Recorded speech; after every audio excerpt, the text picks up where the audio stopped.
Hi friends, welcome back to my channel H അൽഹാസ്.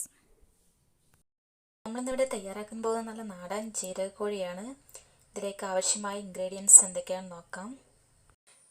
ഞാനിവിടെ 1 kilo chicken എടുത്തിട്ടുണ്ട്. ചെറുതായി cut ചെയ്ത് വെച്ചതാണ്.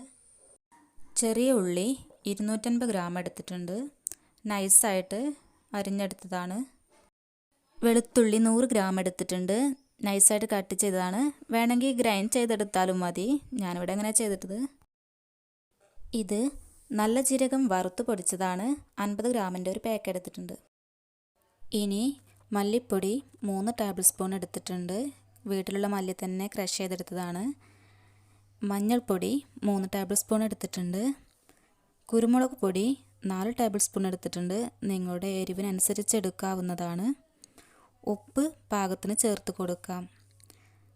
കറിവേപ്പിൻ്റെ ഇല 3 അല്ലി എടുത്തിട്ടുണ്ട്. പിന്നെ ഒരു ബൗൾ എണ്ണ വറവിട്ടെടുക്കാനുള്ളത്. പിന്നെ ഉള്ളി കുറച്ച് മാറ്റി വെച്ചിട്ടുണ്ട് വറവിടാനുള്ള. ഇനി നമുക്ക് ഓരോ ഇൻഗ്രീഡിയൻസും മിക്സ് ചെയ്തെടുക്കാം. ഞാനോരോ മൺചട്ടിയിലാണ് ഉണ്ടാക്കുന്നത്. മൺചട്ടിയിലാകുമ്പോൾ കൂടുതൽ ടേസ്റ്റും വളരെ നല്ലതുമായിരിക്കും. ഇത് വളരെ ഹെൽത്തി ആയിട്ടുള്ള ഒരു റെസിപ്പിയാണ്. എല്ലാവരും ഇതൊന്ന് ട്രൈ ചെയ്ത് നോക്കണം. ചെറിയ ഉള്ളിയും വെളുത്തുള്ളിയും കൂടുതലെടുത്താൽ നമ്മുടെ ജീരകക്കോഴിക്ക് നല്ല ടേസ്റ്റ് ആയിരിക്കും. ഇത് രണ്ടും ഒന്നിച്ച് ഗ്രൈൻഡ് ചെയ്തെടുത്താലും കുഴപ്പമില്ല. ഞാൻ നിങ്ങൾക്ക് വീഡിയോയിൽ കാണിച്ചു തരാൻ വേണ്ടിയിട്ടാണ് ഇങ്ങനെ സെപ്പറേറ്റായിട്ട് കാണിച്ചത്. പിന്നെ ജീരകം വറുത്ത് പൊടിച്ചത് തന്നെ ആയിരിക്കണം. ഈ വീഡിയോ നിങ്ങൾക്ക് ഇഷ്ടമായാൽ ലൈക്ക് ചെയ്യാനും ഷെയർ ചെയ്യാനും മറക്കരുത്. ഇതുവരെ എൻ്റെ ചാനൽ സബ്സ്ക്രൈബ് ചെയ്യാത്തവർ സബ്സ്ക്രൈബ് ചെയ്യുക. തൊട്ടടുത്തുള്ള ബെല്ലൈക്കൺ കൂടി എനേബിൾ ചെയ്താൽ ഞാനിടുന്ന എല്ലാ വീഡിയോസും നിങ്ങൾക്ക് നോട്ടിഫിക്കേഷനായി ലഭിക്കുന്നതാണ്. ഇനി ഇതെല്ലാം കൂടെ ഒന്ന് മിക്സ് ചെയ്തെടുക്കാം. നന്നായിട്ട് മിക്സ് ചെയ്യണം. പിന്നെ ഇതിലേക്ക് ആവശ്യമായ വെള്ളം ചേർക്കുന്നുണ്ട്. ഞാൻ കുറച്ച് ചേർക്കുന്നുള്ളൂ. നിങ്ങളുടെ ഇഷ്ടത്തിനനുസരിച്ചാക്കാം.